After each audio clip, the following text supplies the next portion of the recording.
The grand concourse was ablaze with the kaleidoscopic hues of 1,000 different species. Delegations from every corner of the known galaxy jostled for space amidst gleaming chrome and bioluminescent growths. The scent of exotic spices mingled with the synthesized atmosphere, a testament to the sheer diversity of the galactic concord. It was here, in this central hub of diplomacy, that humanity had unexpectedly carved a niche no one could have predicted. Nestor Blackwell, a seasoned diplomat, though remarkably young for the position, threaded his way through the throng. His lean frame and unassuming height belied a mind honed for galactic negotiations. He paused briefly, catching a snatch of gossip concerning the latest deadlock between the Azalarians and the Vitari. Typical. Two species famed for their meticulous, almost paralyzing caution bogged down again. Nestor stifled a sigh. The potential energy deal had huge implications for the stability of the Western Rim, yet both parties were locked in a battle of incremental concessions that might take decades to resolve. A flicker of irritation rippled through him. That's where a human negotiator could turn the tide. Blackwell, a burly form with iridescent scales, materialized from the crowd. You humans and your uncanny timing. Have you heard the latest from Xylaria Prime? Ambassador Korvax. Nestor inclined his head in greeting. Not yet. But their last transmission sounded. He trailed off with a knowing smile. Korvax, the reptilian envoy, let out a bark of laughter, a 20-page analysis on the potential socio-economic ripples of altering their tariff rate by 0.03%. It would be comical if the stakes weren't so high. He shook his head, and those Vitari. Their counterproposal was nearly identical to their third one, save for a clause on transport route weather contingencies. Nestor chuckled. It's the bane of diplomacy sometimes, Ambassador.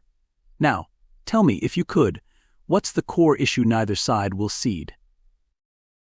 Korvax's scaled brow furrowed. In the end, they can't settle on which party assumes the greater risk for fluctuating energy markets. Both want ironclad guarantees before committing. A familiar tingle surged through Nestor, that almost electric mix of adrenaline and anticipation that had marked many of his greatest triumphs. Ambassador, I might just have an idea, but it will require a significant leap of faith. 2 hours later, Nestor stood in a smaller, secured conference chamber. Around a gleaming circular table sat the lead negotiators for both Xylaria and Vitar Prime, stiff-backed insectoids with multifaceted eyes, their rigid carapaces adorned with the sigils of their respective houses. When Nestor had arrived with Ambassador Korvax, the surprise had been etched into their mandibles. Humans were the new kids on the galactic block, known more for their youthful energy and sometimes bewildering lack of caution than for their finesse in high-stakes bargaining. Gentlemen, Nestor addressed the delegations in Galactic Standard, his voice calm despite the pounding of his heart. I recognize the impasse we have reached. A new approach is needed, something bolder. The Azalarian negotiator T-Relic twitched an antenna skeptically. Boldness, human. Your kind is famed for rashness, not subtlety. Nestor let a small smile play around his lips. Perhaps that rashness, as you call it, holds the key here. I propose a wager. Silence descended, punctuated by the faint hum of the room's atmospheric processors. Then, the Vitari representative chirped an insectile equivalent of a startled laugh. A wager? This is a multi-sector energy agreement, human, not a handoff, chirped Ambassador Escrii. Hear me out. Nestor held up a placating hand. You both refuse to accept more than minimal risk, thus we have deadlock. But a wager, that changes the dynamics. It introduces an element of chance, a variable neither of you can fully calculate. T-Relic clicked his mandibles, intriguing. But the stakes of such a wager would have to be considerable to hold any weight in these negotiations. Agreed. Nestor nodded to an aide who triggered a holo display above the table. Figures flickered into being, projected tariffs, energy yields, and market projections. A simulation based on the core points of your last proposal, assuming median market conditions with a critical juncture at the 12-cycle mark. And the terms of this ... wager, asked Escrii, curiosity warring with wariness in his multifaceted eyes. Nestor took a deep breath. This was the crux.